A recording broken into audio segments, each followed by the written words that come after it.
할렐루야. 3월 30일 새벽 기도를 시작하겠습니다. 사도신경으로 우리의 신앙을 고백하시겠습니다. 나는 전능하신 아버지 하나님 천지의 창조주를 믿습니다. 나는 그의 유일하신 아들 우리 주 예수 그리스도를 믿습니다. 그는 성령으로 잉태되어 동정녀 마리아에게서 나시고 본디오 빌라도에게 고난을 받아 십자가에 못 박혀 죽으시고 장사된 뒤 사흘 만에 죽은 자 가운데서 다시 살아나셨으며 하늘에 오르시어 전능하신 아버지 하나님 우편에 앉아 계시다가 거기로부터 살아있는 자와 죽은 자를 심판하러 오십니다. 나는 성령을 믿으며 거룩한 공교회와 성도의 교제와 죄를 용서받는 것과 몸의 부활과 영생을 믿습니다. 아멘. 찬송가 429장 찬양하시겠습니다. 찬송가 429장입니다.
사무엘상 30장 16절에서 31절까지 말씀입니다.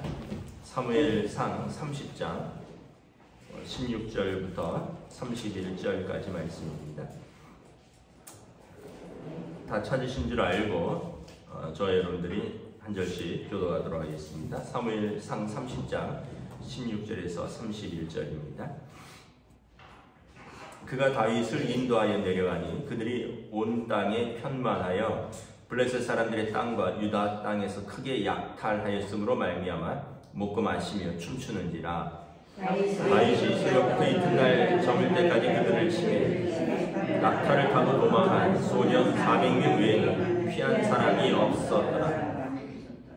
다윗이 아말렉 사람들이 빼앗아 갔던 모든 것을 도로 찾고 그의 두 아내를 구원하였고 그들이 약탈하였던 것, 곧 우리의 자녀들이나 빼앗겼던 것은 크고 작은 것을 막론하고 아무것도 잃은 것이 없이 모두 다윗이 도로 찾아왔고 다윗이 또 양떼와 소떼를 다 되찾았더니 무리가 그 가축들을 앞에 몰고 가며 이르되 이는 다윗의 전리품이라 하였더라.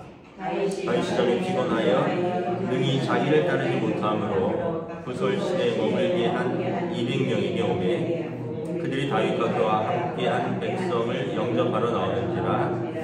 다윗이 그 백성에게 이르러 문안하매 다윗과 함께 갔던 자들 가운데 악한 자와 불량배들이 다 이르되 그들이 우리와 함께 가지 아니하였은즉 우리가 도로 찾은 물건은 무엇이든지 그들에게 주지 말고 각자의 처자만 데리고 떠나가게 하라 하는지라. 다윗이 이르되 나의 형제들아 여호와께서 우리를 보호하시고 우리를 치러온 그 군대를 우리 손에 넘기셨은즉 그가 우리에게 주신 것을 너희가 이같이 못하리라. 이 일에 누가 너희에게 듣겠느냐? 전장에 내려갔던 자의 분깃이나 소유물 곁에 머물렀던 자의 분깃이 동일할지니 같이 분배할지니라 하고 그날부터 다윗이 이것으로 이스라엘의 율례와 규례를 삼았더니 오늘까지 이르리라. 다윗이 시글락에 이르러 전리품을 그의 친구 유다 장로들에게 보내어 이르되 보라 여호와의 원수에게서 탈취한 것을 너희에게 선사하노라 하고 베델에 있는 자와 남방 라못에 있는 자와 얀딜에 있는 자와 아로엘에 있는 자와 신못에 있는 자와 에스드모아에 있는 자와 라갈에 있는 자와 여라무엘 사람의 성읍들에 있는 자와 겐 사람의 성읍들에 있는 자와 이고 함께 읽습니다. 홀마에 있는 자와 호라산에 있는 자와 아닥에 있는 자와 헤브론에 있는 자에게와 다윗과 그의 사람들이 왕래하는 모든 곳에 보내었더라. 아멘. 할렐루야. 예, 오늘 또 새날을 주셨습니다. 우리 주님 주시는 은혜와 평강이 가득하시기를 축복합니다. 어제 말씀에서 지금 상황은 다윗과 그의 600용사가 블레셋과 이스라엘의 전쟁에 참여하였다가 블레셋 방백들의 반대로 다윗과 그의 병사들이 그들의 성읍인 시글락으로 돌아가는 내용이죠. 그래서 자기 동포와의 전쟁을 피할 수 있었고 그런데 이렇게 오고 가는 그 길이 무려 사흘 길이었다 그랬습니다. 사흘 만에 돌아왔더니 아말렉이 전쟁에 참여하였던 블레셋의 성읍들과 그리고 다윗 일행들이 머물렀던 성읍 시글락을 쳐서 거기에 머물러 있던 그 처자들과 그리고 모든 어떤 소떼 양떼들을 약탈해 갔죠. 이미 사흘 길이 떨어져서 그들을 추격하던 중에 10절에 보면 어제 부분인데 아마 장정이라도 제대로 먹지도 못하고 자지도 못하고 또 돌아와서 너무 충격적인 상황 속에서 이제 체력이 다한 사람들 200명은 부솔 시내를 건너지 못하고 아마 시내를 건너려면 여러분 뭐 그냥 시내 물이 첨벙첨벙하는 무릎까지 오는 시내라면 잘 모르겠지만 만약에 뭐 허리 이상이 되고 또는 때로는 뭐 어떤 부분은 수영도 해야 되고 또 어떤 부분들은 뭐 통나무 다리를 놓아서 건너야 되고 그렇다면 뭐 군인들이 몸만 가지고 건너는 게 아니잖아요. 자기가 싸울 무기를 짊어져야 되고 또 자기가 먹을 양식을 짊어져야 되고 뭐 옛날에는 어떤지 모르겠지만 또 자기가 입을 갑옷을 해야 되고 그래서 기본적으로 군인들은 이렇게 전투화, 전투모, 뭐 수통, 대검, 총 또 이렇게 군장을 다 꾸리면 몸에 한 35kg 정도 짊어지는 겁니다. 뭐 신발만 해도 무겁고요. 머리 헬멧만 해도 무겁고 뭐 총도 한 3.5kg 뭐 수통에 물 채우고 뭐 이러면 몸이 그냥 무거운 거죠. 그런 전쟁에 나갈 채비를 하고 사흘길을 왔다 갔고 다시 또 전쟁에 참여하기 위해서 나가다 보니까 아마도 체력이 약한 병사들은 200명들은 그 시내를 건너가지 못하고 나머지 400명만 거느리고 쫓아갔습니다. 그리고 그 전쟁에서 큰 승리를 거두었습니다.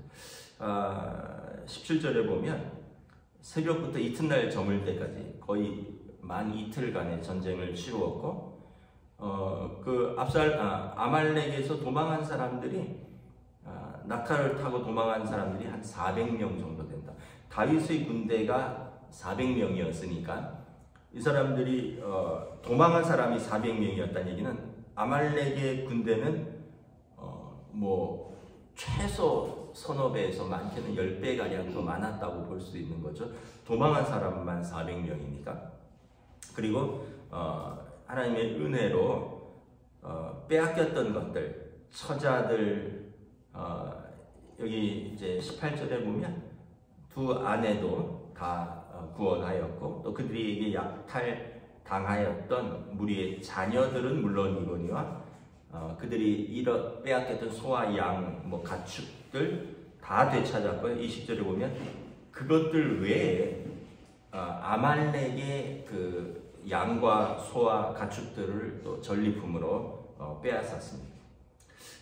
이제 그리고 나서 이걸 이제 전리품을 나누는데 여기에 다윗의 인격과 다윗의 리더십이 나타납니다. 다윗의 그릇이 뒷대기 나타나죠. 21절에 보면 다윗이 전에 피곤하여 능히 자기를 따르지 못하고 부솔신에 머물게 한 200명이요. 전투에 참여하지 못한 200명에게도 동일하게 그들에게도 그 가족들을 돌려주고 잃었던 것들을 돌려주고 약탈한 것, 전리품을 동일하게 나눠주라는 겁니다. 21절에 보면 미안하겠죠. 왜냐하면 동료들은 죽음을 무릅쓰고 전쟁에 참여했고 자기들은 체력이 안 돼서 시내를 건너지 못하고 전쟁에 참여하지 못하고 생명을 보존하였는데 거기에 뿐만 아니라 자기 가족들을 다 찾아왔고 여기에다가 또 많은 전리품들을 나눠주겠다 하니까 그들이 다윗 일행을 영접하러 나와서 얼마나 미안하겠습니까? 그런데 22절에 보면 일부 사람들 가운데 이렇게 이야기를 합니다. 그들에게 물건은 돌려주지 말자. 그들은 우리와 함께 전쟁에 참여하지 않았다. 각자의 처자만 데리고 돌아가게 하라. 가족들만 돌려주고 그들이 약탈당했던 소와 양떼, 가축들, 재물은 돌려주지 말자는 거예요. 근데 23절에 다윗이 이렇게 말합니다. 형제들아, 우리가 이 전쟁은 하나님께서 우리를 보호하시고 우리에게 그들의 전쟁을 승리로 은혜로 우리에게 주신 것이다.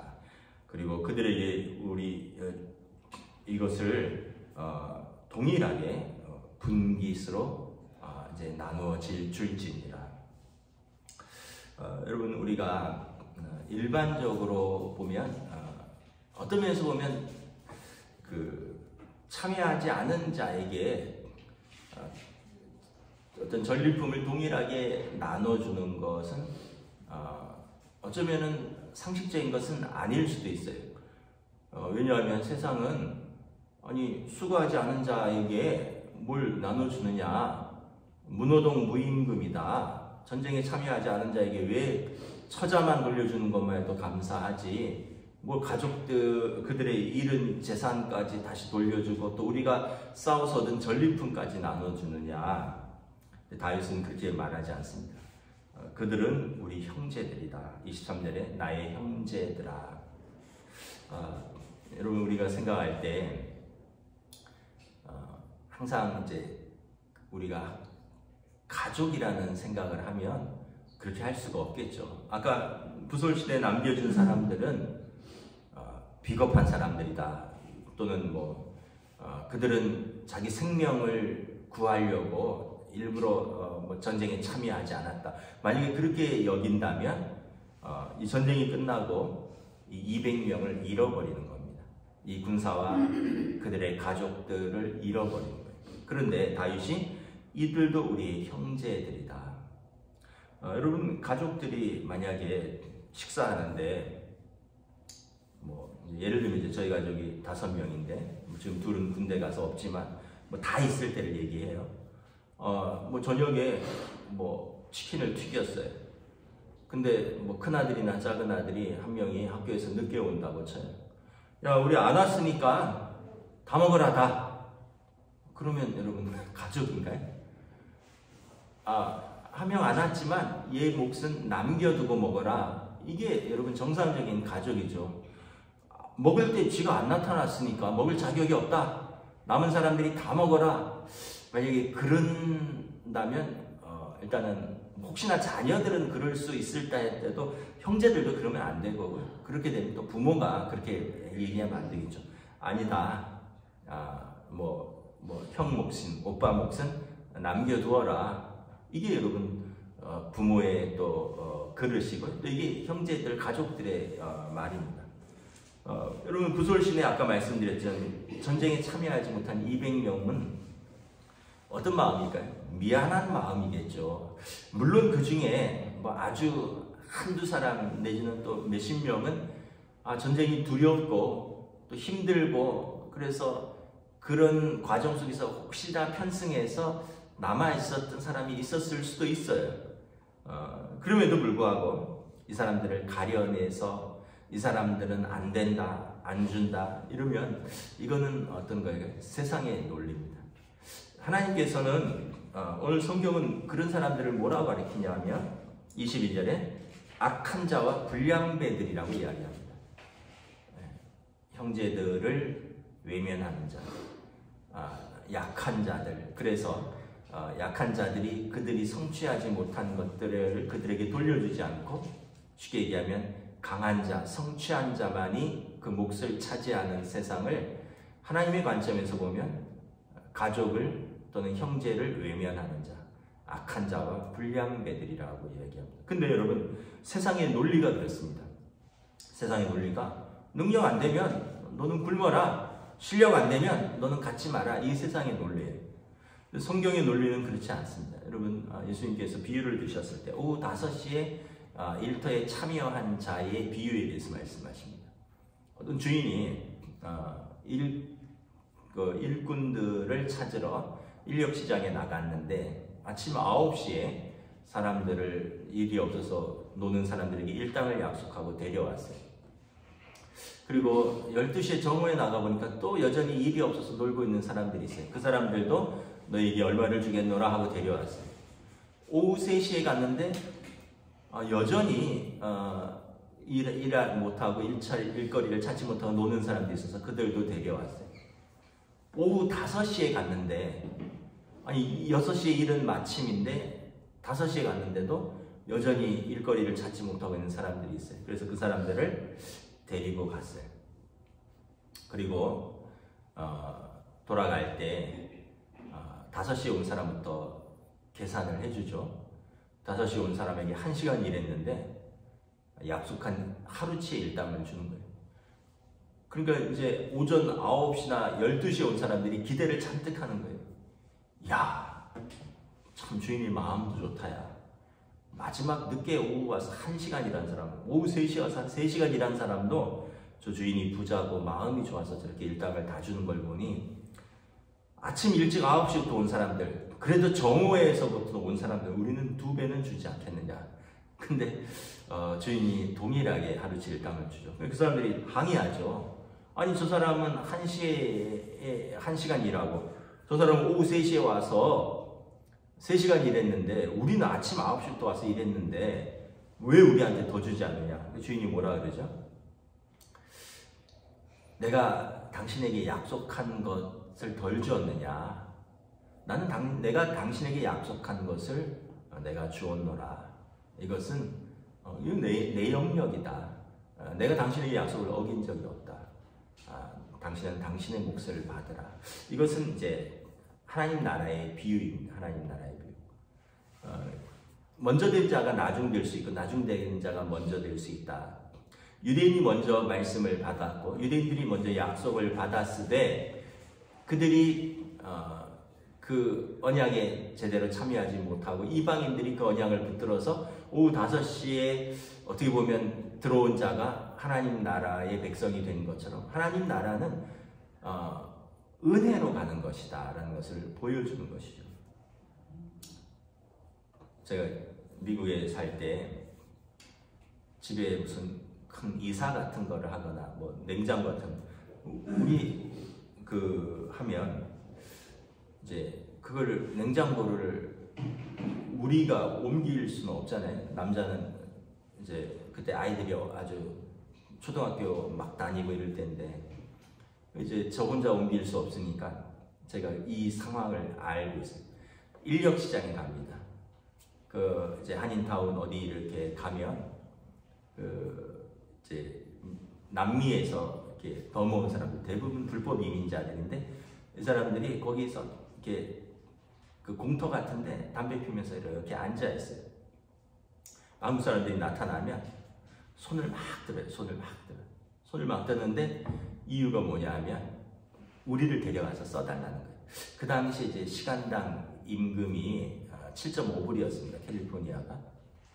그러니까 뭐 거의 17, 8년 전에 시간당 7,500원이면 우리나라가 지금 9,300원 되죠. 확실히 미국이 좀 임금이 세긴 세죠. 근데 냉장고를 옮겨야 되고 냉장고를 조립을 해야 돼요. 근데 그 이걸 뭐 예를 들면 코스코에서 샀다 또는 어디서 샀다 그 사람들이 와서 조립해주고 옮겨주면 비용을 얼마를 뭐 예를 들면 돈 100불 정도를 더 줘야 된다.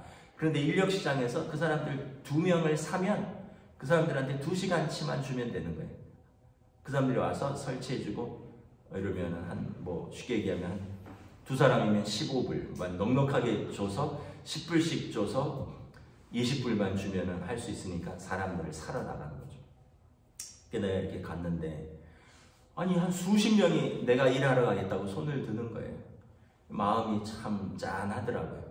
그래서 제가 볼 때 냉장고를 옮겨야 되니까 또 그걸 약간 조립을 해야 되는데 어떤 사람이 손을 탁 드는데 자기 허리를 탁탁탁탁 쳐요. 보니까 백이 딱 들어있는데 공구가 있는 거예요. 공구. 그래서 제가 이 사람이 일할 준비가 됐구나. 왜냐하면 공구가 있으니까.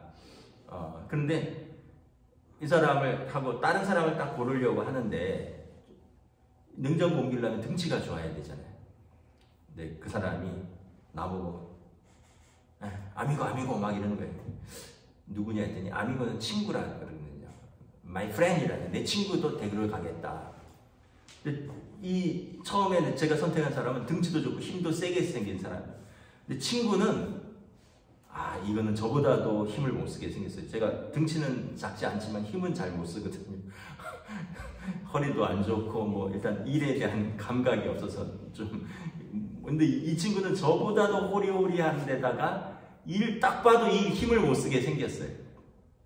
근데 그 친구를 헤아리는 다른 친구의 마음을 보니까 뭐 일이야 냉장고 계단 옮기니까 나도 좀 도움이 되니까 그래 당신들 둘이 갑시다 하고 태우고 와서 했는데 의외로 키도 작은 사람이 일을 잘하더라고요. 이게 같이 일을 많이 해서 어떤 요령이 생겼는지. 근데 만약에 냉정하게 얘는 너무 too small, 일하기 너무 작아, 힘이 없어 보여. 다른 사람 하면 같이 가려고 준비했던 남겨진 사람의 두 사람이 친구인데 남겨진 사람은 슬프겠고 또 그럼에도 불구하고 자기도 돈을 벌어야 되니까 따라오는 사람의 마음도 좋진 않겠죠. 그러니까 여러분 우리가 이렇게 보면 어떤 면에서 볼 때 제가 잘했다는 게 아니라 모든 상황 속에서 여러분 좀 두루두루 살피는 것이 좀 중요합니다. 만약에 생각해 보세요. 이 부솔신에서 전쟁에 참여하지 못했던 200명들에게 너희는 가족이나 구해줬으니 가족만 데려가라. 어차피 너희는 전쟁에 생명 걸고 참여하지 않았으니까 너희의 소떼 양떼는 우리가 갖겠다. 그리고 우리가 약탈하고 얻은 전리품인 소떼 양떼도 우리가 갖겠다. 이러면 그 200명은 마음이 어떻겠습니까? 아이고 우리 처자를 구해줘서 고맙습니다 이럴까요? 에이라 잘 먹고 잘 살아라. 그래 너희랑 같이 이제 안 한다. 다윗이 누구고 이새의 아들은 누구냐 하면서 떠나가겠죠. 그래서 여러분 중요한 건 잠깐의 이득이 아니에요. 사람을 얻는 것입니다. 사람을 얻으면 다 얻는 거예요.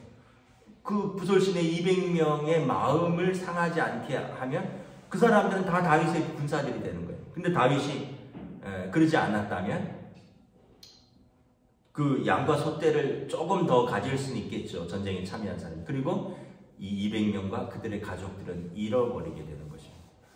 여러분 이게 어떤 면에서 보면 세상의 논리를 뛰어넘는 은혜의 원리로 살아가는 법을 우리가 좀 배워야 됩니다. 아까도 말씀드렸다시피 이것이 여러분 가족의 의미입니다. 가족의 의미. 가족은 한 사람 늦게 왔다고 또 한 사람 지금 없다고 그 가족을 배려하지 않으면 가족이 아니잖아요. 그것처럼 형제들아 라고 이야기를 하는 것입니다.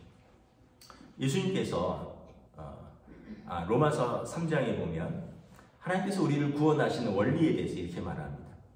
너희가 무슨 행위로냐 무슨 법으로냐 그렇지 않다. 은혜로 구원을 얻었느니라. 여러분 저와 여러분 중에 하나님 앞에서 뭐 행위가 의로워서 굉장히 착한 일 많이 해서 그래서 하나님께서 우리를 구원하셨다면 죄송하지만 저와 여러분들 중에는 구원받을 사람이 없을 겁니다. 사람은 다 자기 중심적이에요. 다 자기가 선하다고 생각합니다. 다 자기가 착하다고 생각합니다. 다 자기가 괜찮다고 생각합니다. 그런데 여러분 이게 자기 중심적이고요. 상대적입니다. 절대적인 기준에 비춰보세요. 절대적인 기준. 그러면 여러분 절대적인 기준에 비춰보면 다 부족합니다. 누구보다 좀 낫다는 거예요. 내가 그래도 누구보다는 좀 낫지. 아이고 세상에 저런 사람도 있는데 그거 사람들보다는 내가 좀 착하지. 그런 거지. 여러분 우리가 절대적인 기준에 맞춰보면 비춰보면요. 우리는 다 비겁합니다. 살아남기 위해서 또 비겁하고 또 어떤 면에서 보면 자기 자신을만 챙기는 이기적이고 그런데 하나님은 그런 거를 묻지 않으셨어요. 우리에게 하나님의 형상이 있기 때문에 하나님이 우리를 불쌍히 여기셨습니다. 하나님의 성품이 출애굽기 34장에 보면 우리에게 인애롭고 자비롭고 노하기를 더디하며 우리를 향하여 인애롭다는 거예요. 자비롭다는 거예요. 우리를 향하여 노하기를 더디한다는 거예요. 오래 참으신다는 거예요. 이게 하나님의 성품이에요. 여러분 하나님께서 우리에게 대해서 무자비하고 우리에 대해서 박하고 하나님이 우리에 대해서 급히 성내시고 하나님이 우리에게 한 대로 판단한다 이렇게 하지 않아요. 하나님은 그 반대의 성품이에요. 그래서 참 요즘 다윗의 영성을 이렇게 보면서 이게 영성이구나. 이게 영성이야. 영성이 뭡니까 여러분? 뭐 방언기도 열심히 하고 냅다 그냥 이런 승질대로 다 내는 사람. 이게 여러분 방언기도 할 땐 영성이 있는 것 같은데 가서 식구들이나 뭐 누구랑 싸우는 거 보면 영성 하나도 없는 거죠. 여러분 예배 주일 성수를 생명이 하면서 예배는 열심히 드리는데 돌아가서는 사람들이 아유 저 사람도 교회 다니냐 뭐 이러면 여러분 그 사람이 진짜 영성이 있는 걸까요? 중요한 건 생활 속의 영성이에요. 생활 속의 영성. 우리가 산 정상에서의 어떤 그 무슨 높은 영적인 체험만을 굉장히 중요시 여기는데 막 방언을 하고 막 쓰러지고 뭐 예언을 하고 뭐 손을 대면 넘어지고 치유가 일어나고 이런 영적인 체험들은 개인에게 하나님 주신 은혜고 좋은 것이지만 그것은 있고 그 다음에 산 골짜기로 떨어지는 그런 오르락과 내리막 사이에서 정신없이 왔다 가는 것보다 성경에서 보면 중요한 게 뭐냐면 일상의 번제입니다. 일상의 번제. 일상의 번제는 뭐예요? 아침에 해 뜨면 번제를 드리고 저녁에 해질 때 번제를 드리고 일상의 번제, 상번제라 그랬는데 제사장은 그냥 비가 오나 눈이 오나 뭐 날이 좋으나 흐리나 이걸 끊임없이 하도록 되어 있습니다. 다시 말하면 여러분 영성은 최고에 있을 때 뭐 제일 바닥에 있을 때 왔다 갔다 할 수 있는 거예요. 우리의 상태는. 중요한 건 뭐냐면 일상의 영성이에요. 날이 흐리나 날이 좋으나 좋은 일이 있으나 기쁜 일이 있으나 그게 아니라 그냥 꾸준히 하나님 앞에서 예배드리는 삶입니다. 꾸준히 하나님 앞에서 우리의 마음을 지키는 삶이에요. 여러분 이게 일상의 영성이에요. 다윗을 보면 그 일상의 영성이 있습니다. 위대한 영성은 여러분 일상의 영성입니다. 위대한 영성은 어떤 특정한 시기에 불같이 일어났다가 특정한 시기에는 땅속으로 꺼져버리는 그런 이런 오르막 내리막 하는 그런 영성이 아니라 위대한 영성은 산 정상에서도 골짜기 아래에서도 일정함을 유지하는 일상의 영성이에요. 물론 이제 저도 그렇고 여러분들도 다 인간이기 때문에 오르막 내리막이 있어요. 우리 언제나 꾸준하면 정말 그거는 대단한 영성가죠. 그럼에도 불구하고 우리가 추구해야 될 영성은 뭐냐? 항상 일정한 하나님 앞에서의 우리의 마음가짐입니다. 그리고 일정한 사람들 앞에서의 우리의 마음가짐입니다. 다윗은 보면 어제도 나지만 그 주인에게 버림받은 아말렉 사람의 종 이집트 소년에 대해서 선의를 베풉니다. 오늘도 보면 전쟁에 참여하지 못한 체력이 떨어진 200명의 동료들에게도 동일하게 은혜를 베풉니다. 이것이 다윗의 영성입니다. 제가 자주 말씀드리지만 여러분 너무 박한 사람이 되지 마셔요. 좀 은혜를 베푸는 사람이 되시. 조금 바보같이 사는 것도 괜찮습니다. 근데 바보를 하지 않아요. 처음에는 사람들이 아유 지목도 못 찾아먹고 아유 바보야 이러지만 나중에 이게 쌓이면 저 사람이 바보, 진짜 바보라서 그런 게 아니라는 걸 알아요. 진짜 바보는 뭐냐 하면 눈앞에 이익 때문에 그걸 잠깐 거머쥐고 결국은 사람을 잃어버리는 사람. 이 사람이 진짜 바보예요. 당장은 똑똑해 보이나 끝이 아름다워야 돼요. 끝이 아름답지 못하면 그렇게 여러분 똑똑한 거 아닙니다. 그래서 여러분 좀 바보인 것처럼 살아도 괜찮습니다. 좀 남이 뭐라 그래도 못 들은 척도 하고요. 또 봐도 또 못 본 척도 하고요. 좀 승질 나도 그냥 안 난 척 하고요. 좀 넘어가는 게 좀 있어야 됩니다. 그 눈에 보이는 거 다 하나씩 잡아내고 다 따지고요. 그거 하나 다 바로 잡겠다고 다 하면 여러분 너무 피곤해져요. 그렇게 해서 바로 잡히는 것도 아닙니다. 늘 말씀드리지만 가족은 여러분 지적해서 변화시키는 게 아니라 가족은 내가 받아들이는 겁니다. 그럴 때 진짜 가족이 되는 거죠. 말씀을 마치겠습니다. 우리가 함께 더불어 그리고 배려하는 것이 여러분 주님의 마음이고요. 그리고 이것이 여러분 하나님 나라의 영성입니다. 기도하겠습니다. 하나님 은혜를 감사합니다. 세상은 우리에게 똑똑한 자, 능력 있는 자, 힘 있는 자가 성취하는 것이다. 그리고 그렇지 못한 자들은 낙오시키라. 그들은 능력이 없으니, 그들은 노력하지 않았으니, 그들은 자격이 없으니 마땅히 얻을 자격이 없다. 이것이 자본주의 논리고 이것이 세상의 논리입니다. 오늘 그러나 성경에서는 그렇게 주장하면서 동료들에게 처자만 데리고 떠나라고 말하는 그들에게 악하고 불량한 자들이라 말을 합니다. 그리고 다윗은 그들은 우리 형제라고 말합니다. 무엇이 하나님 나라의 영성이고 무엇이 은혜로 사는 삶이고 무엇이 정말 지도자의 자격이고 자질이고 그릇이라는 것을 다시 한번 우리가 깨닫습니다. 우리의 삶에서도 이러한 순간들이 많이 찾아옵니다. 어쩌면 늘상 찾아올 수도 있습니다. 우리의 가족들 가운데, 때로는 우리 성도들 가운데 신앙생활하면서, 때로는 우리 직장생활하면서 일터에서 우리를 마주치는 사람들 속에서 우리는 날마다 세상은 우리에게 가혹하게 요구합니다. 그 기준에 미치지 못한다면 자격이 없는 자다. 그렇다면 마땅히 얻을 자격도 없다. 그러나 하나님은 우리를 어떤 행위로나 법으로 구원한 것이 아니라 예수 그리스도의 십자가의 보혈의 은혜로, 그리고 우리의 전에 지은 죄를 간과하심으로, 넘어가심으로 하나님이 우리를 의롭다 하셨습니다. 그러므로 은혜로 사는 우리가 될 수 있기를 원합니다. 오늘 하루도 하나님의 은혜에 감사하며 우리에게 주신 사람들에게 또 우리도 작은 은혜를 베풀며 우리가 속한 곳이 하나님 나라가 임하는 믿음의 그리고 귀한 사랑의 공동체가 될 수 있도록 오늘도 우리를 사용하여 주시옵소서. 감사를 드리오며 우리 주 예수 그리스도 이름으로 기도드리옵나이다. 아멘. 하늘에 계신 우리 아버지, 아버지 이름을 거룩하게 하시며 아버지의 나라가 오게 하시며 아버지의 뜻이 하늘에서와 같이 땅에서도 이루어지게 하소서. 오늘 우리에게 요할 양식을 주시고 우리가 우리에게 잘못한 사람을 용서하여 준 것 같이 우리 죄를 용서하여 주시고 우리를 시험에 빠지지 않게 하시고 악에서 구하소서. 나라와 권능과 영광이 영원히 아버지의 것입니다. 아멘.